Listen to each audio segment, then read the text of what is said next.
Bismillahirrahmanirrahim. Assalamu alaikum students, welcome to 9th class physics chapter number 6 work and energy. आज का lecture हमारा inter conversion of energy पर है। Energy can not be destroy, however it can be converted into some other forms.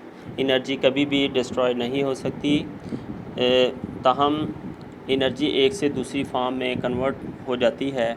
इसके लिए हम चंद एक examples देखते हैं। पहले हम बुक की एग्ज़ाम्पल पर देखते हैं। पेज नंबर 127 पर देखें। पहली एग्ज़ाम्पल है आपकी बुक में दी हुई रबिंग हैंड्स। जब हम अपने दोनों हैंड्स को एक दूसरे के ऊपर रब करते हैं तो आपके आर्म की muscular energy by rubbing process ये हीट एनर्जी में कन्वर्ट हो जाती है। चूँकि रबिंग प्रोसेस बेसिकली हम अपने हाथों को एक दूसरे के ऊपर रब कर रहे होते हैं, तो इस वजह से इसको हम मैकेनिकल एनर्जी भी कहते हैं।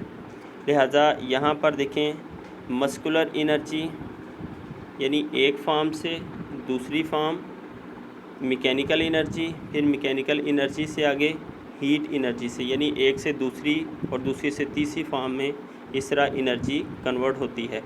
इसी तरह एक और एग्ज़ाम्पल हम देखते हैं। सन से दो किस्म की एनर्जी रिलीज़ होती है। Number 1 heat energy and number 2 light energy. तो ये हीट एनर्जी जैसे ही ये ओशन यानी सी वाटर की सरफेस के ऊपर पड़ती है तो सरफेस के ऊपर का जो वाटर है उसके मॉलिक्यूल्स की थर्मल एनर्जी इंक्रीज़ हो जाती है। थर्मल कहते हैं हीट को, और जैसे ही इसकी थर्मल एनर्जी इंक्रीज़ करती है तो ये बायस बनता है वाटर वेपर्स का।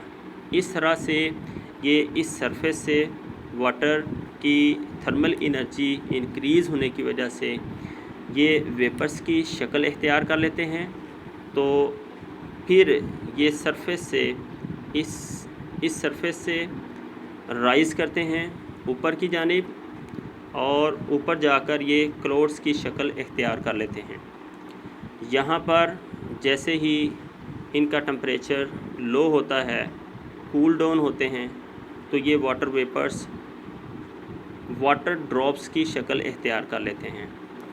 इस वाटर ड्रॉप्स की शक्ल इख्तियार करने के बाद ये दोबारा से नीचे क्लाउड से नीचे लैंड की तरफ आते हैं ड्यू टू रेन की शक्ल के अंदर। फिर ये बारिश का पानी नदी नालों से होता हुआ डैम के अंदर और फिर मुख्तलिफ़ नहरों दरियाओं से होता हुआ फिर दोबारा से फिर समंदर के अंदर आ जाता है। तो इसी तरह ये पूरा प्रोसेस चलता रहता है। अब सन से आने वाली जो हीट एनर्जी है, सारी की सारी हीट एनर्जी ये वाटर अपने अंदर एब्ज़ॉर्ब नहीं कर लेता, बल्कि कुछ हिस्सा जो है वो अपने अंदर ये जज़्ब करता है। तो इसी तरह हम और भी बहुत सी डेली लाइफ से एग्ज़ाम्पल्स ले सकते हैं। फॉर एग्ज़ाम्पल हम अपने घर में मौजूद इलेक्ट्रिकल आयरन की बात कर लेते हैं। तो इलेक्ट्रिकल एनर्जी किस में कन्वर्ट हुई? हीट एनर्जी के अंदर। यानी जो हम इस्त्री की बात करते हैं उसको आपने एज आ इनपुट क्या दिया? इलेक्ट्रिकल एनर्जी दी। अब उसने यानी इलेक्ट्रिक आयरन बेसिकली ये एक डिवाइस है और ये इलेक्ट्रिकल एनर्जी को कन्वर्ट कर देती है, यानी कन्वर्टर कह लें आप इसे। ये इलेक्ट्रिकल एनर्जी को हीट एनर्जी के अंदर कन्वर्ट कर लेती है। इसी तरह अगर हम इलेक्ट्रिकल मोटर की बात करते हैं या हम इलेक्ट्रिकल फ़ैन की बात करते हैं, तो इस तरह ये इलेक्ट्रिकल एनर्जी को मैकेनिकल एनर्जी में कन्वर्ट करते हैं। इसी तरह और बहुत सारी एग्ज़ाम्पल्स हैं। मिसाल के तौर पर हीटर जो है ये इलेक्ट्रिकल एनर्जी को हीट एनर्जी के अंदर कन्वर्ट कर रहा है।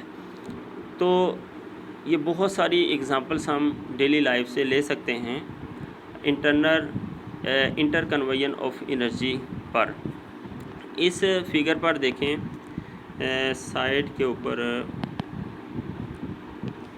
एक और आपको यहाँ पर फिगर दिखाते हैं।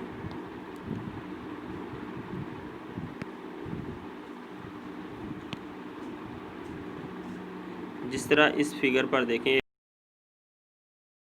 एक गोल पत्थर है और इस पोजीशन पर ड्यू टू हाइट इसमें पोटेंशियल एनर्जी है। जैसे ही इसको आगे हिट किया जाए तो यही पोटेंशियल एनर्जी फिर काइनेटिक एनर्जी में कन्वर्ट हो जाती है। तो इस तरह हम डेली लाइफ से बहुत सारी एग्जांपल्स ले सकते हैं। कुछ एग्जांपल्स मैंने आपको बताई हैं और कुछ आपकी बुक के ऊपर भी लिखी हुई हैं। इसके अलावा आप अपनी तरफ से भी ऐड कर सकते हैं। इसके लिए आपने पेज नंबर 127 पर ये यहाँ से energy can not be destroy से लेकर नीचे सॉइल एरोजन तक ये पूरा लॉन्ग क्वेश्चन है। इसको आपने जो फोकस करना है वो सिर्फ याद करने पर करना है, लिखने पर इसमें कोई लिखने का काम नहीं है। इसलिए आपने सिर्फ इसे याद करना है और आप डेली लाइफ से कोई अपनी तरफ से भी कोई एग्ज़ाम्पल इसमें ऐड कर सकते हैं। अस्सलाम वालेकुम वरहमतुल्लाहि वबरकातुहू।